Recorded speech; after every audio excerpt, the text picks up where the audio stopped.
I'm author Mark Muncy. And I'm author Erika Lance. And this is Eerie Travels.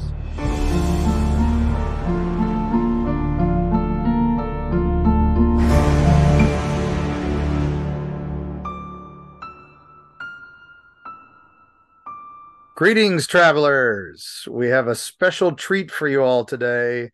This was our first live show recorded at MegaCon 2023 in Orlando, Florida, to a sold out attendance. I mean, we didn't sell tickets to the panel. Anybody could come to the panel, but MegaCon itself was sold out, and we thought nobody was going to come to our event, and it was hysterical. We had a line a mile long to get into our room for the live show. They locked the doors, wouldn't let anybody else in. So I apologize to anybody who missed it. But for those who did, now you can listen to it here. So we're going to play the panel for you in its entirety. There is a glitch that happened. It was kind of funny. About 5 minutes in, we had just really started going. And my wonderful producer, Callie, and I were, the live guests, and we had Erika zooming in because Erika was, going through a move at the time. But we lost signal right as we were discussing one of our favorite subjects, the wonderful Robert the Doll. Yeah. So the minute that you're missing is us talking about how awesome Robert is, how amazing he is. And we're talking about him now as though, he's the best. We love Robert the Doll. It is the best haunted doll in the world. And, never say a bad thing about Robert. So that's all that's kind of missed there, right? Right, Callie?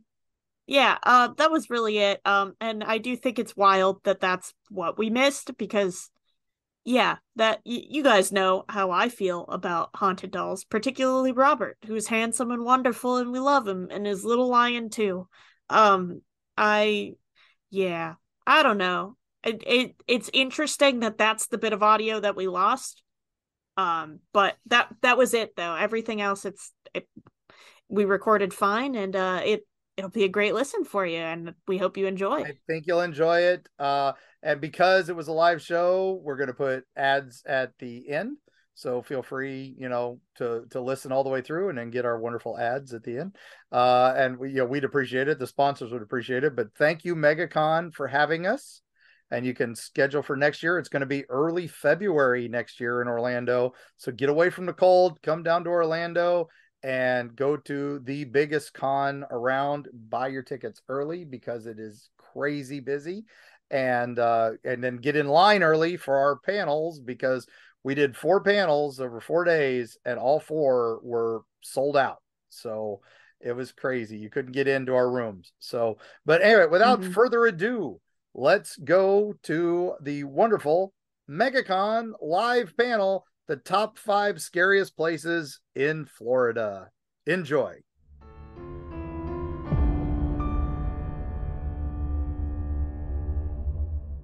We're here at MegaCon, and they put the paranormal panels 3 floors up and all the way down at the end. So, they were trying to hide us, right?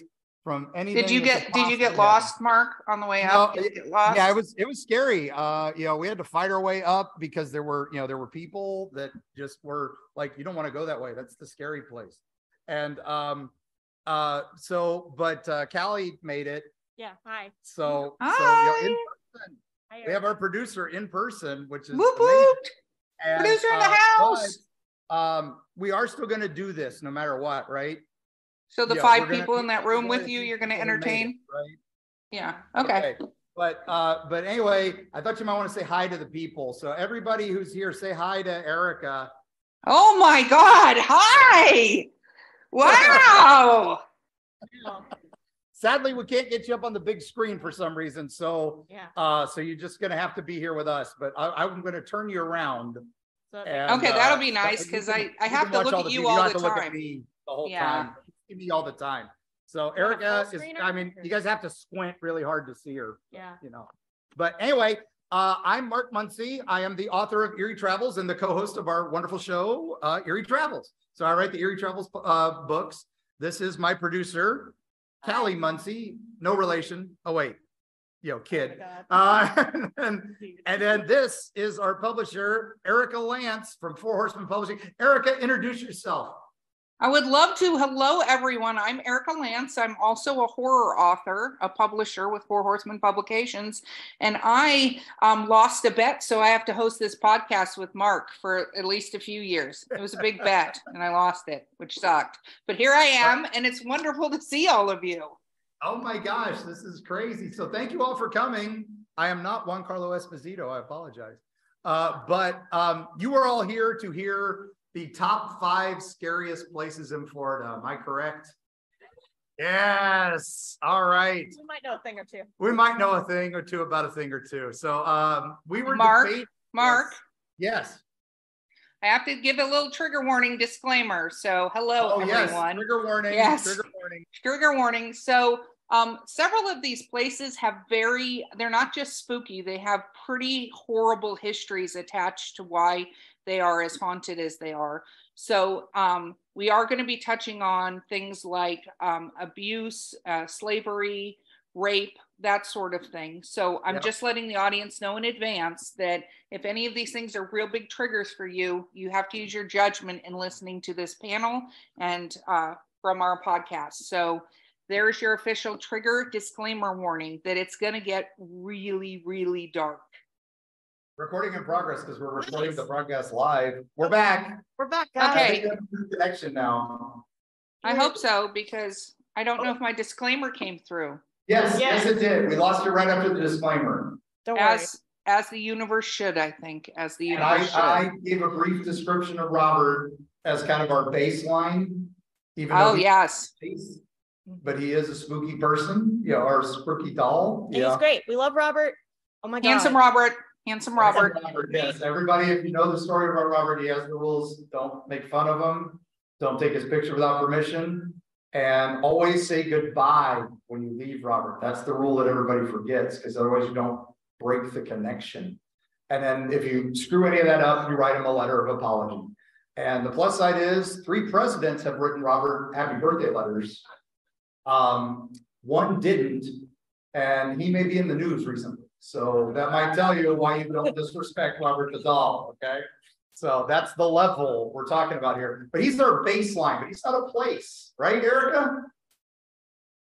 Oh, did we lose you again? Oh. No, I muted. Sorry, he is okay. not a place, so he doesn't count as a spooky place. So do you want to start with our 5th scariest place in Florida?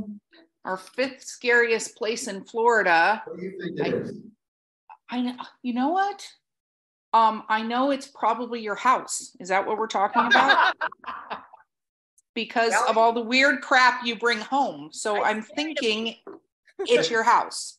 I don't know, man. I grew up there, and let me tell you, I think the scariest thing was probably the carpet. But we definitely. My dad has a habit for bringing in have haunted things into our home. What? I know, right? No. Like different haunted dolls have been in there. You brought like a Bible that looked so cursed. Like it was just like somebody had cut a bunch of things and then glued it into this Bible and like over different passages and stuff. And I was like, there's a ghost in that. You can't.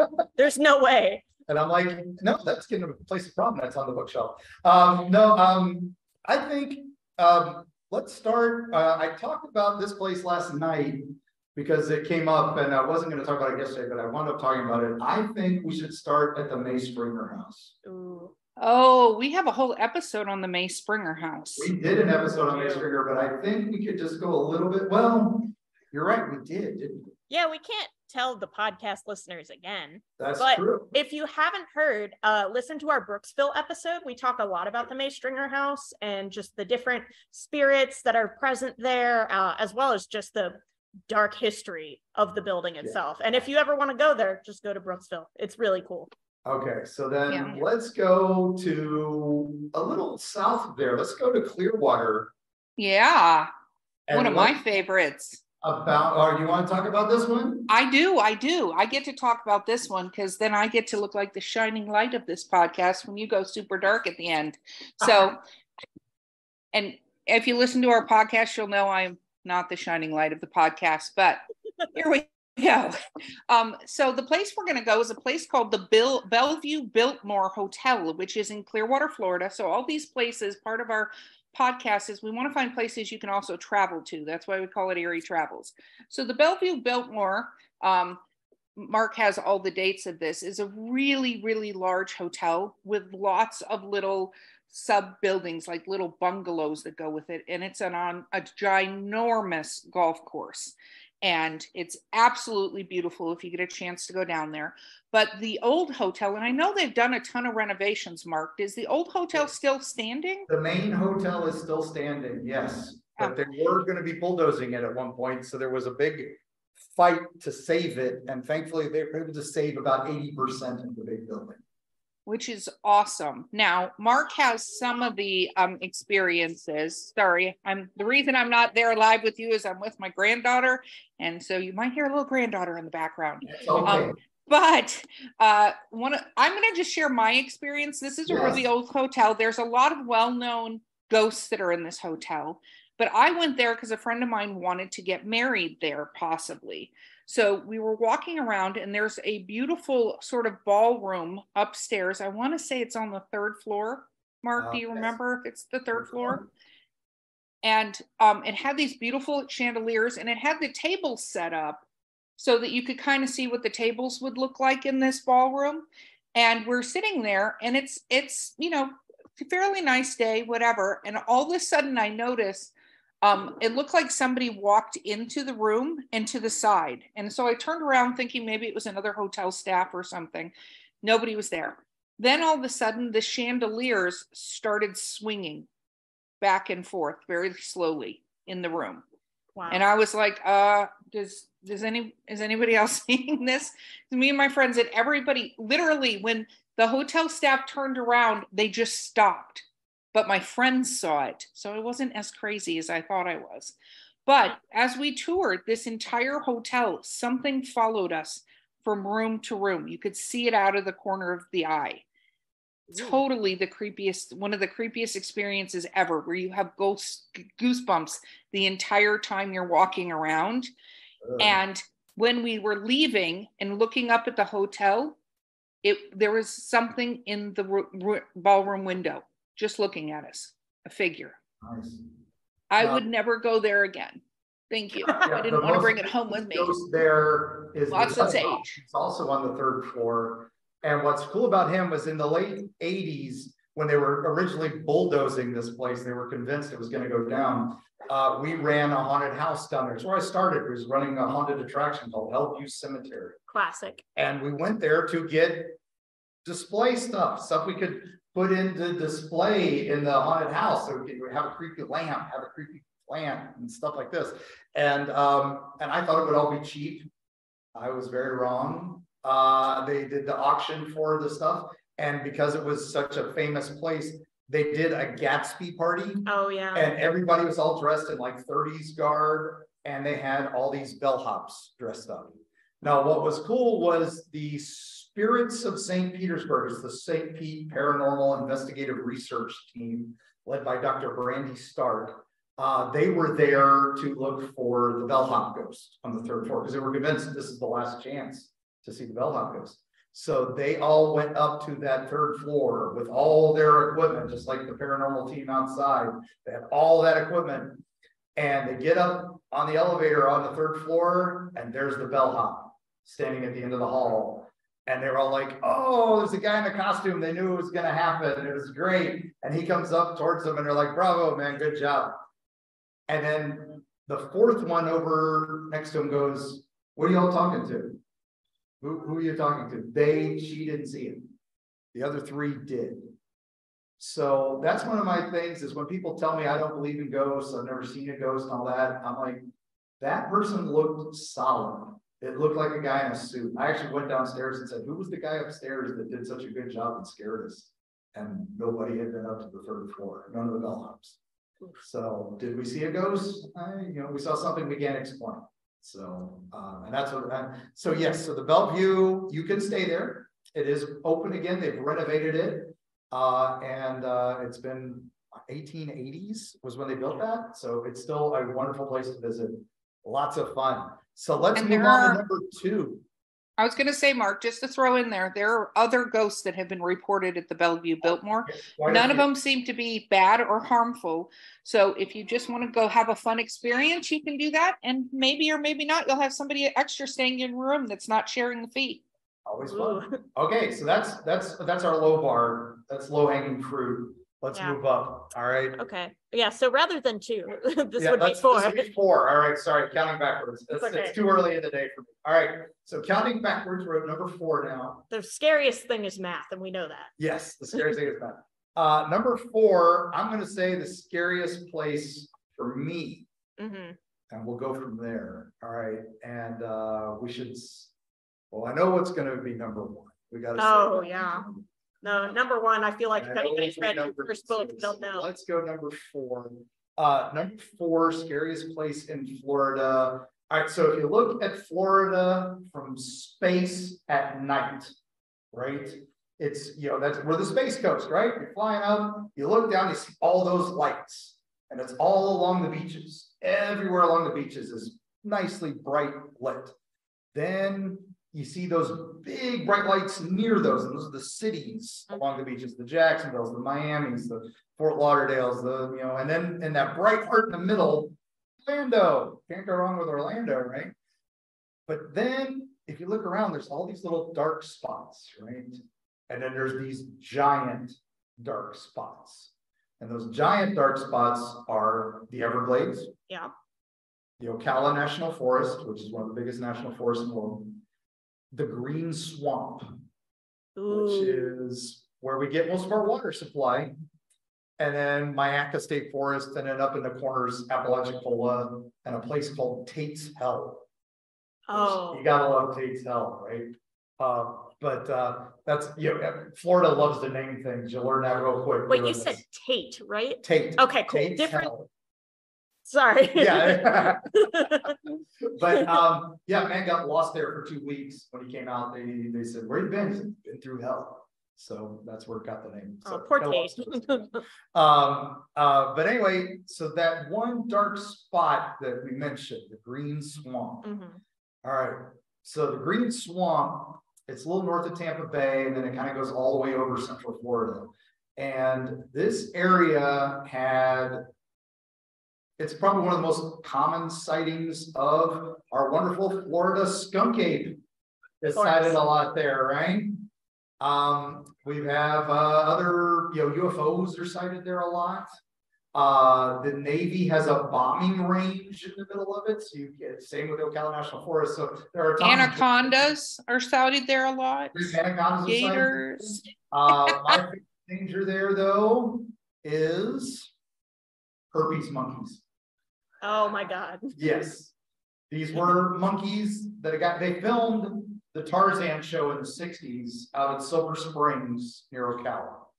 And this one guy wanted to cash in on it. Everybody's like, oh, they left them there after the show was over, and the reason we have this population explosion of monkeys. What did they do to those monkeys? Well, they filmed them for a TV show and then left them there, but that's not where these monkeys come from. These monkeys came from a guy who wanted to cash in on that.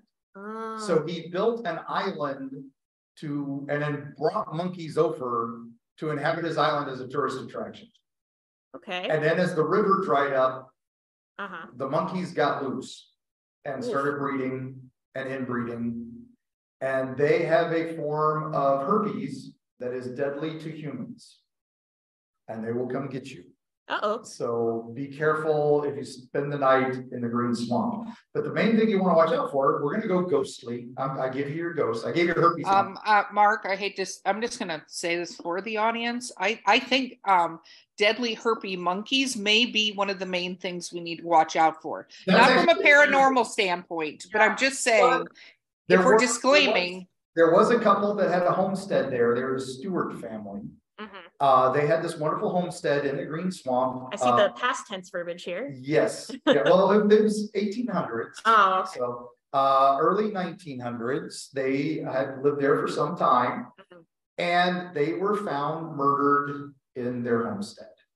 They had been chopped to pieces. And everybody said, who did it? The skunk ape. They were convinced the only thing that could have massacred these people was Bigfoot. And that lasted is the skunk ape known for chopping people to pieces? Because I have not heard that story as of yet. Weighted weapon, no. So that theory lasted about a day before they realized, oh no, we've got a real problem here.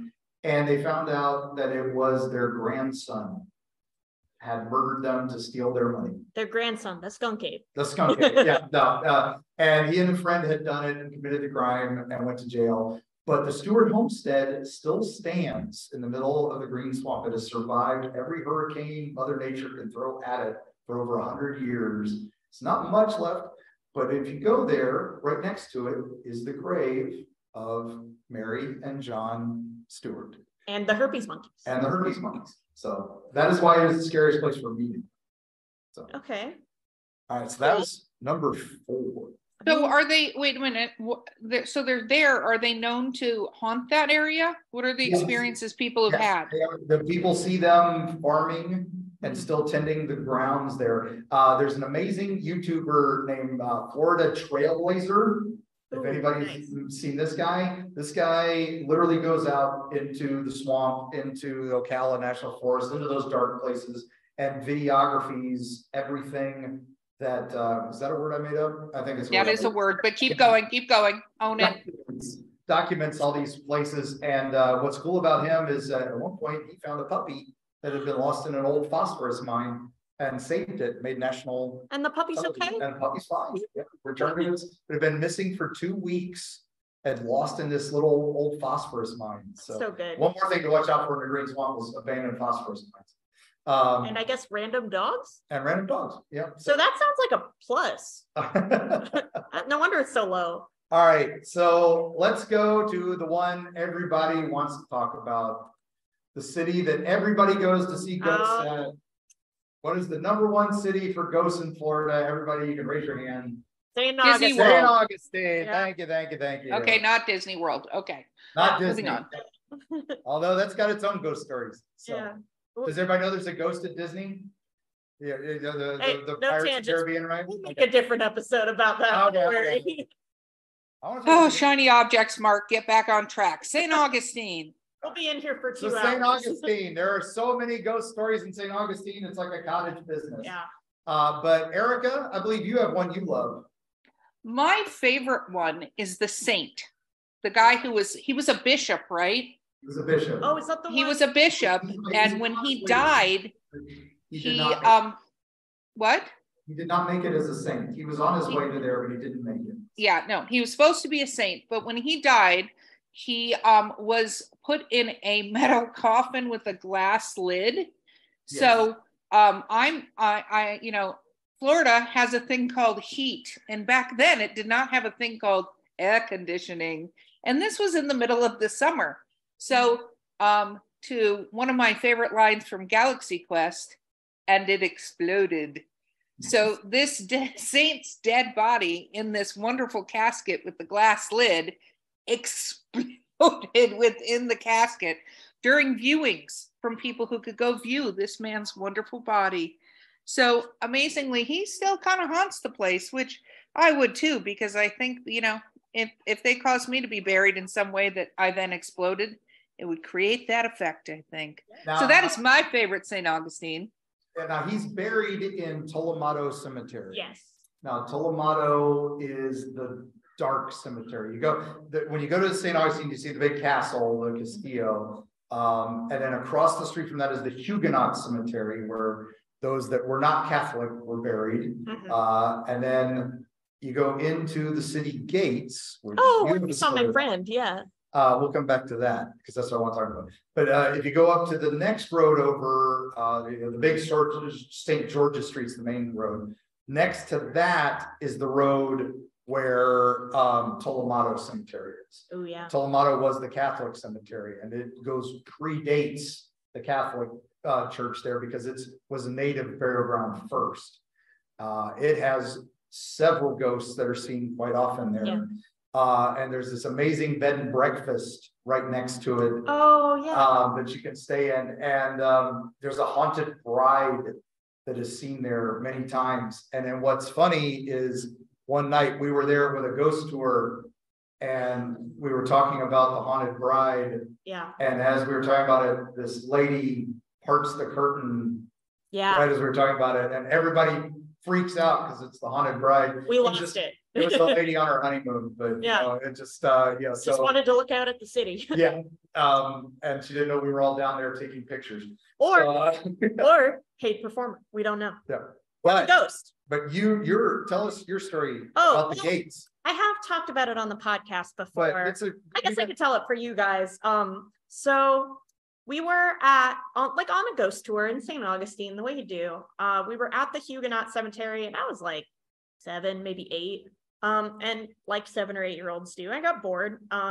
So I started walking over to the city gates because I was like, ooh, those look cool. So I start waddling over. And I saw this little girl in the gate, and I was like, hi.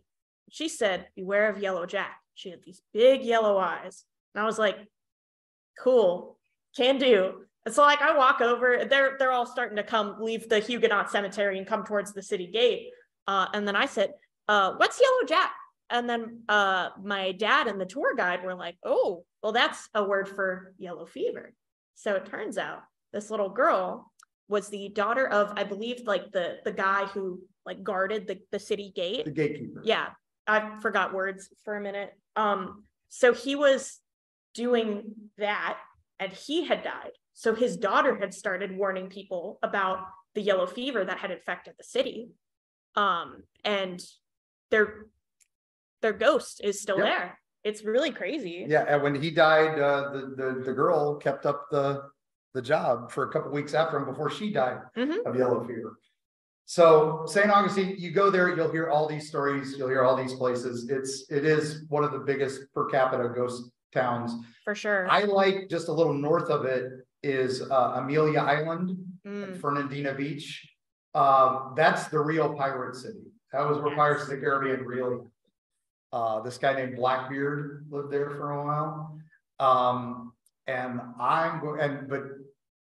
Before we leave St. Augustine, let's talk about the old jail. Oh my God, the jail really is the most haunted place in St. Augustine. Yeah, the jail is up there for me for sure. I mean, we went there on not the same ghost tour. This was like quite a few years later. I think I was like 15 when this happened.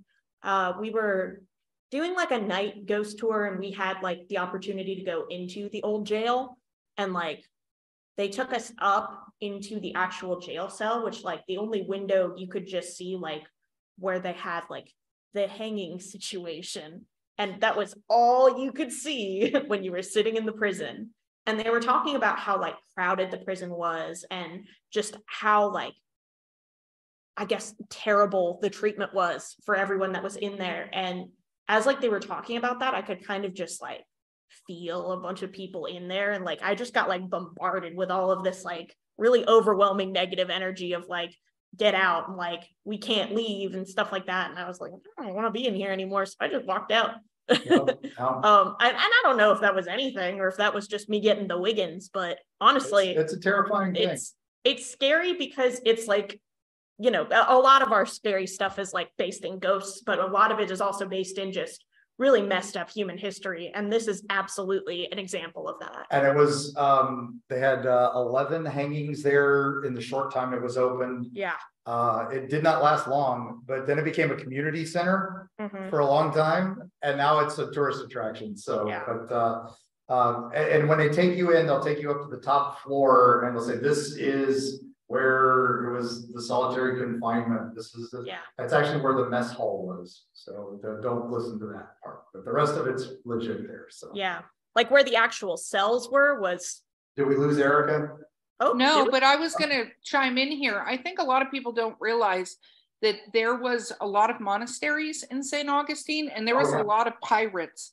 So when you walk around like the old St. Augustine, like the area that everybody tourists, that entire place is a graveyard basically, because the amount of bodies that just were piled up there from many, many incursions, battles, things like that in just that area, that whole space has just amazing paranormal energy.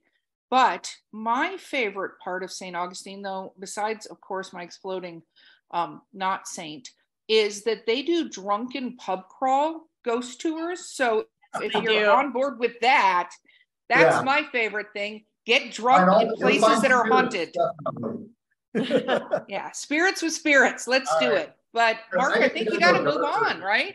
I think we're into the top now. So Oh yeah. we got to go dark. Were we on 3? Yeah. 3? Okay. Numbers are so hard. Numbers are tough, man. Let's see. We did the. Okay. All right. So that was 3 if we're counting, and I don't know why I'm the one doing the maths. Top 2. All right. Okay. Top 2. We're gonna go dark now. Is everybody ready? This is where it gets crazy. All right. Trigger warning. There are a lot of places in Florida named after the devil, right? We've got Tate's Hell, we talked about. Yeah. There's a great place up near Gainesville called Devil's Millhopper, which is a sinkhole on top of another sinkhole. Has a great legend. They think it's the entrance to the underworld. It's because they found dinosaur bones. But we have Casadega, not too far from here. With the devil's chair? With the devil's chair. If you sit in it late at night, at midnight, a dark power will visit you and grant you a wish. Well, a dark power will visit you. It's called the police. Yeah. Because it is private property. Don't go there at night. But you can go in the day, and it's really cool. But the place I think of that is probably one of the scariest places in Florida is in Port St. Lucie. And it is the Devil's Tree. Somebody mentioned it. Yes. Now, disclaimer. Do not try to go find the Devil's Tree. Well, in your travels. It's actually one of the nicest places to go visit. Yeah, don't encourage that. Here's the key to the Devil's Tree. When you do research on Florida stories and you start reading newspaper articles from the past, and if a man has 3 names in the headlines, if all 3 names are listed, he's one of 2 things. He's either A, a politician, or B, serial killer. Yes. This was Gerard John Schaefer's haunting ground. This was a guy, 1973, liked to do what he called twofers. He was a sheriff's deputy, and he would flash his badge on hitchhikers, and he would take them to this tree he knew of that was near this old abandoned house, and he would tie them to the tree, and he would do terrible things to them. And then he would make them choose which one dies first. And then he would make the other one watch. And then after he did that, he would do terrible things to the corpse while the person watched. And then he'd do stuff to the other victim and kill them. So he got away with this. We don't know how long. That's the scariest part of this, is we don't know how many times he did this. He moved a little ways north. He lost his job. Oh, darn, sheriff's deputy killing people loses his job. Moved back in with his mother. Sounds familiar? Serial killer with a mother. There he starts again as a sheriff's deputy in another county, but he doesn't have access to the tree. He doesn't have access to the house. And so he screws up. And this time he gets caught. 2 people escape. Good. And they go and they warn the sheriff, this guy's crazy. And he says, oh, I was just scaring them. I wasn't really going to do anything bad.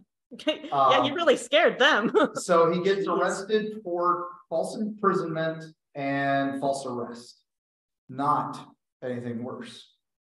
And while he's on trial for that, that's when back at the old Devil's Tree, a person who was panhandling, looking for tin and loose stuff, finds the old house, and he's collecting stuff to go recycle. And then he goes out to the tree, and that's when he finds a couple body parts. So he calls the police. Police get out there, and they realize, man, this is an awful lot like what that guy was doing just a little ways north of us. So they get a warrant. They go search his mother's house, and they find in his room his shoebox, his trophy case. And in there, he has 86 stories of how he's murdered people. And they find driver's licenses and other trophies, including teeth. Yeah, this one's messed up, guys. Sorry, I warned you at the beginning, and Erika did anyway. I warned you at the beginning and then again right before we started this. What's really interesting about him is, though, he's not one of the most talked about serial killers. You hear about Bundy and Kemper and many other people, but this particular gentleman is not one of the ones that's talked about a lot, even though it appears he had potentially a higher body count than most. You know what? That's fine. We don't got to talk about it. Well, the thing is so he gets on trial. They were able to piece those teeth to the 2 bodies. And so he is convicted for murder of 2. And they start researching all these other ones. And he's like, oh, those piles of stories, that's fiction. I'm a writer. I'm a horror writer. And that's how I could have done it. And so he actually publishes the book, Serial Fiction or Killer Fiction. Oh my God. By a serial killer. You can find it at your library. Do not pay money for the book. Because it's actually not very good either. Anyway, now Gerard goes on to proclaim his innocence. He's been set up. This was all innocent. And I did not kill 86 other people. But in the meantime, he's pen paling Ted Bundy, saying, yeah, I've killed more than you, haha. Wow. And because Ted was obsessed with being number 1, and he was not happy that this guy might outnumber him. He was murdered in prison. Good. Yeah, couldn't have happened to a nicer guy, right? Stabbed by his roommate, both eyes were taken out, and he was stabbed 49 times. Nice. I don't know how badly you have to piss off your roommate for that, but I think I would say quite badly, because I think eating Little Debbie. Yeah, no, stole his toothbrush or something. We don't know that her name was Debbie. Anyway, thank you guys. That's why we keep you in the producer room. Normally not allowed to talk. This is weird. Anyway, everybody says the whole reason he did this was nothing to do with him. The tree made him do it. Oh my God. The tree is what really drove. That's why he couldn't do it everywhere else, because he failed at the other places. He had lost the tree.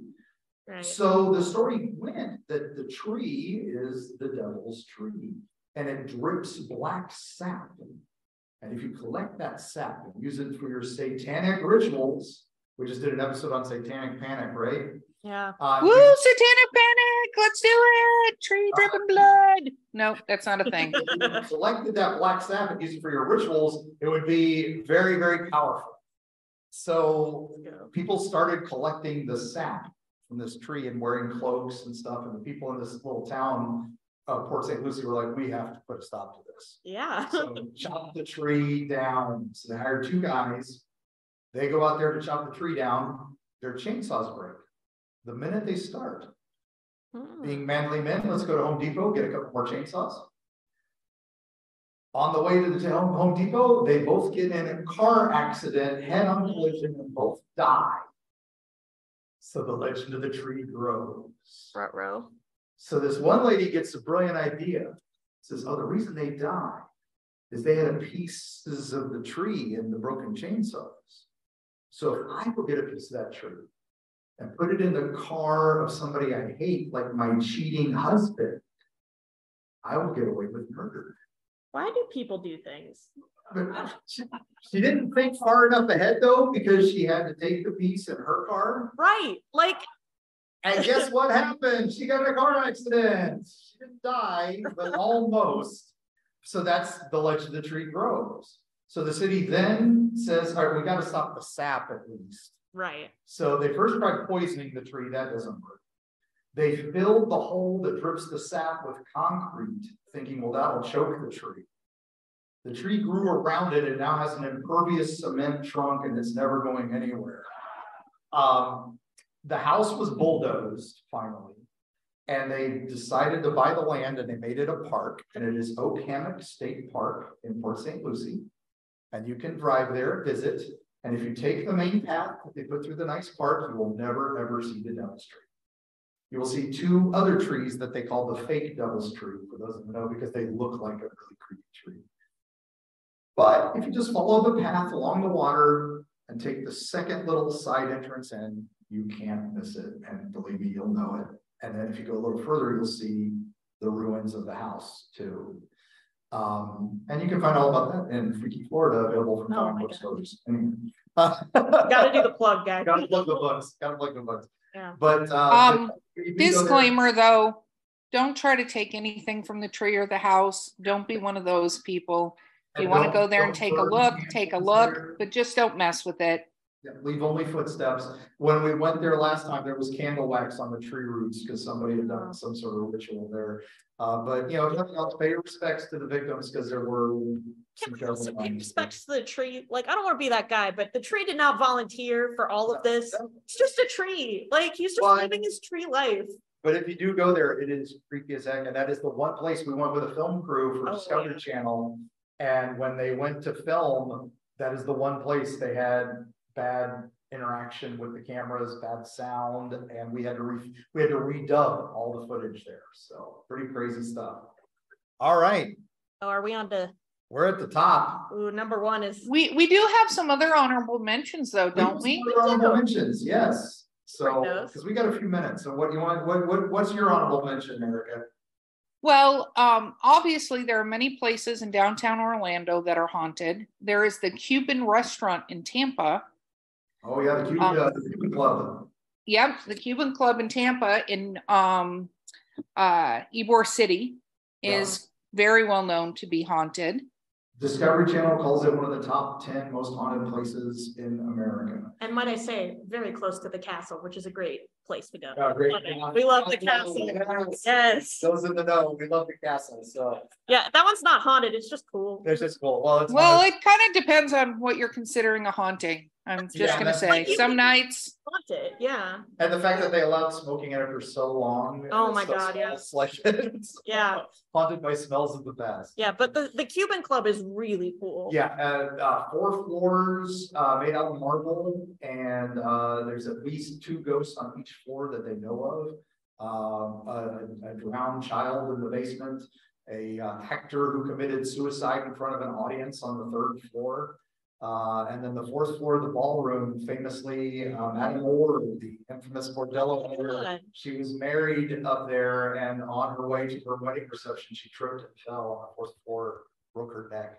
And you gotta love a madam who owns a brothel in Florida named Madame Orr, and her brothel was called the Orr House. Yeah, Florida, we love to name things. So she was one of the first ways we got into these stories. Yeah, she was actually one of those famous characters from history that nobody talks about. The bordello was burned down by Teddy Roosevelt's Rough Riders because a couple of them didn't return to work after going there. So I keep thinking it's From Dusk Till Dawn. She had vampires with her. So we gotta stop them. So for sure. But and then of course there's the Don Cesar. We did an episode on that. It's our Valentine's Day episode. We talked about the ghosts of the Don Cesar. That's over in St. Pete. That's a great episode. Yeah, that was a lot of fun. Yeah, we talk about a lot of stuff in that episode. Yeah, we talked about Caligula. Hell yeah. We're gonna kick her off of that. Oh my goodness, how did you go there? I like near here. How many people know Oak Lawn Cemetery downtown? Oh yeah, a few people. That was Sunland Hospital was here, and that was also known as Sunland Home for the Mentally Insane before it got its name as Sunland Hospital. And that was just over near the airport area, and they had so many dead from there.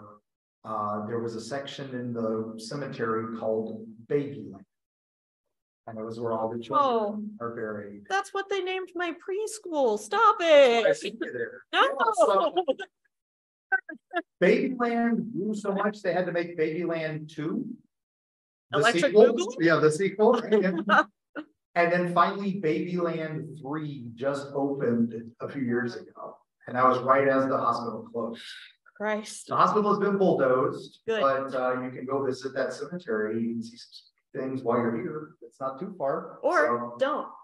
The nice thing, there's a nice mausoleum there, the Wells family mausoleum. The guy who built it was named Vernon Wells. And he used to come there every day while he was building his mausoleum and tell people, hey, look, this is where I'm going to be buried. Isn't this awesome? I love that in a guy. And of course, his ghost still comes there and goes, "Hey, look, this is where I'm buried. This is awesome." And people are like, "Really?" He's like, "Nope, that's me." And Nick Cage does the same thing at his gravestone in New Orleans. That's awesome. Yeah, what was it? I heard a ghost guy like tell a story about how like Nick Cage one time in an interview was like, all these women will like kiss my tombstone. It's crazy. And the storyteller was like, I'm pretty sure it's just Nick Cage going and kissing his own tombstone. All right, but yeah, I think it's time. We gotta rip the band. It is time. So we talked about this. Trigger warning, my friends. Okay, this is the ultimate trigger warning. I'm gonna say one word, and those of you who know this word are gonna know this is the most terrible place in Florida. And that is Dozier. Yeah. Anybody know this one? Okay, Marianna, Florida, the Dozier School for Boys. One of the most messed up chapters of Floridian history. Yeah. Okay, so all the trigger warnings have been tabled. Everybody's good. All right, we're gonna turn down the lights. We're gonna get even darker than serial killers, haunted dolls, and all this. All right, so Dozier opens in 1911, and it is supposed to be where the worst of the worst kids are going to be sent. Kids who commit crimes on other kids, kids who kill other kids, kids who, rape other kids are all going to be sent to this place. They're going to hold the worst 500 of them there. It opens. Within 5 years, they have over 1,000 kids sent there, but they have not expanded the facilities at all. What could go wrong? What's going to go wrong? So these kids. And they're also not just sending the worst of the worst there. Well, that quickly changes, yeah, because at first it was the worst of the worst, but then it became just the ones they don't want to deal with in the juvenile system. So the kids who don't have any family, the kids who don't have any money, the kids who won't be missed. So they start sending them there, and it quickly grows to over 5,000 students. And these are kids, now the abuse cases initially are kid on kid, but of course it expands to where the staff is implicated. And a senator comes in to check out these allegations. This is, what is going on here? He says, this should be closed down immediately. And he's right. And nothing happens. That was 1923. So less than 12 years after it had started, and it's still nothing happens. Now, it quickly became the Florida School for Boys. Then it became Arthur Dozier School, because that was the guy who was the headmaster of it. And kids started getting sent there for just about anything. Yeah. One of the kids was sent there for truancy. One of the kids was sent there for smoking. One of the kids was sent there for incorrigibleness. Bro. I'm like, what? I would have been so in trouble. So like, you would have been there. No, I know. It was a little stinker. I get it. Still am. And now you'd think this would then close down again after it was investigated in 1940, 1956, 1963. 1978, 1986. It closed in 2011. Yeah. 100 years. And when it finally closed, Professor Kimberly from USF, me and a few ghost hunters and a few other people, we finally get to go onto the Dozier property. We're all excited because I've heard nothing but ghost stories. At this point, we didn't know the real history of what had happened there. But we knew there were 24 recorded deaths, but there were 31 grave markers in the Boot Hill. And something wasn't adding up. Yeah, who were the other 7 kids? That's what we wanted, right? And so we started doing ground penetrating radar, Professor Kimberly and her wonderful anthropological team. And they found 55 bodies. 24 recorded deaths. Remember, that's the 24 requiem was all we were supposed to be getting. Yeah. What are these other kids? And then that's when the kids who have survived the school start telling us their stories and telling us what really was going on. And it's rough, guys. It's rough. It's rough. Thank you. Thank you. All right. We have got, so this is just, there's an organization and it's named after one building there. What they did around somewhere in the 1960s, they built an extra building called the White House. It was just a big white block house. And their initial description was, this is our solitary confinement. This is where, again, the worst is going to be put. And 2 cells in it. It's very tiny. And they're 10 by 10 cells. And then a little room in the front for the officer to sit in. And then they put 2 giant industrial fans on the sides of it. So why would you put industrial fans on the side of this one? There's no air conditioning anywhere else in the school. All the way to 2011, no air conditioning in Florida. Mariana, so it's not so bad in the Panhandle, but it's not great though. But anyway, the reason they put the industrial fans on it, as any kid who survived Dozier will tell you, is that that was so that they could hide the sound of the beatings. And the smell. And it was, they would bring you in there and they would whip you. And they had a 10-foot whip in a 10 by 10 room. And they called it Black Beauty. And it would tap the wall, tap the ceiling, and then come down on your back, crack. So you hear that tap, tap, crack. I feel like a named weapon is just a red flag. Yeah, exactly. In a school. In a school. And you would only know how many times you've been beaten if the kid in the cell next to you kept counting for you, because you blacked out pretty quick. And then you had to go do your own laundry afterwards the next morning and not complain about it, or you'd be kept in there another day. And these were the things we started finding out. And it was terrible. And so we'd start looking into the records. Now, we go all over the world to graveyards in the middle of nowhere, England, Romania, and we can say, hey, where's this grave? And they'll say, oh, that lady is row 4, section 6. You know, she was buried in 1427. Dozier could not tell us any of the names of any of the kids in the graveyards. No one could, they could not tell us anything. Remember that 27 number. Yeah, exactly. It's just, it's crazy. And, you know, things like, and then one family had gotten, their son was sent to them and he was buried in the 1990s and said he had escaped and was hit by a train. So they sent an empty casket to his family in Tennessee. We only know that because we were able to dig up the exhumation of the body with Professor Kimberly leading the charge, and they found it was filled with wood.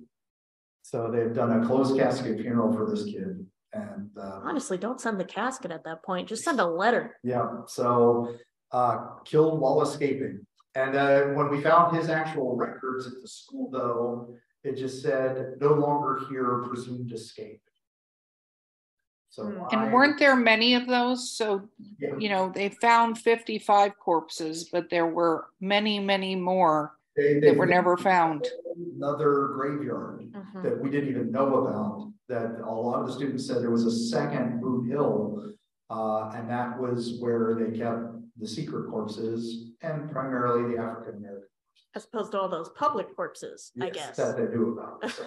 So. Anyway, so when you go to Dozier, there is definitely ghosts and monsters and all that, but the real history is so much darker, so much scarier. Yeah.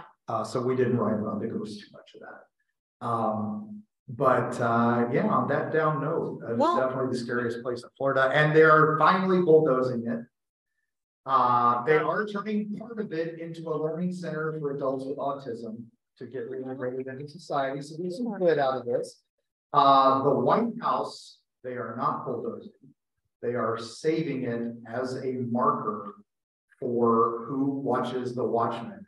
The state Senate finally protected the building and said, nobody touch it, nobody do it. So it's so important that we don't forget. We don't forget our history, and that's what we do. We try to keep the history alive and all that. So now, if you really want to, you know, see something super scary, just go outside and look at any of the ghosts out there.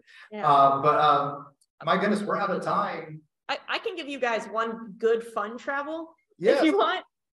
If you guys drive a little bit onto the I-4 dead zone, there's a tiny town called Casadega that we briefly touched on, entirely founded by spiritual mediums.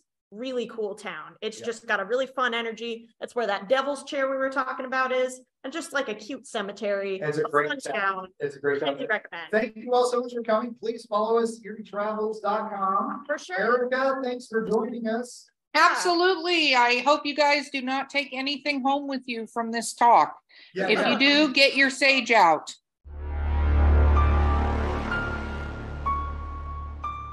And thank you so much for listening, gang. Oh my gosh, that was amazing. Our first live show ever. Callie, what did you think?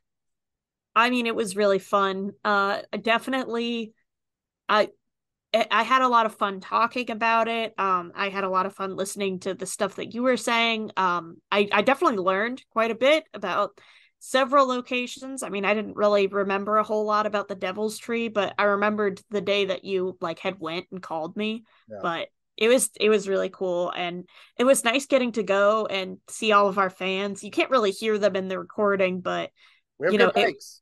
It's like we have a good producer who provided us with good equipment. It's amazing. Man, that's crazy. You should give them a raise. Yes. Give them a raise. Everybody should go to our sponsors and reach out to them. I mean, please buy their products. And once again, thanks to Dick Terhune. He's been a sponsor since day one. The Voice from Hell. If you have, even if you don't run your own haunted attraction, or anything to do that, he's great for advertising. He's great for everything. He is a marketing guru, but also he'd be good for doing voiceover work for you. And then we have our wonderful Destiny Beard does our music all the time. We love her to death. Not a sponsor, just a wonderful plug. She'll be doing the finale here as we fade out. We also have to thank Paranormality Magazine, our first big sponsor that loves us, and paranormalitymag.com. You can go there, use the code TRAVELS, and that's how you'll get 10% off anything on their website, including subscriptions, including single issues, including the t-shirts and all the fun merch they've got. And let them know that we sent you. That's it helps us, it helps everybody, and then we can afford to give that producer the raise that they so well deserve. I'm gonna do they have a quick thing on their website too for like your favorite horror paranormal podcast. Yes, please. If you're like, you know what, that podcast for me is Eerie Travels, you go on that site and you plug the crap out of us. We would love it. Or go on there, plug whatever other podcast you're listening to. Like if you're listening to Into the Fray or something, like absolutely go on there, plug them. It's a really cool thing. We've been on Wild and Weird Radio, Cryptids of the Corn. There's a lot of big ones up there, and we'd love to be on that list. So if somebody wants to vote for us, hey, we'd love it.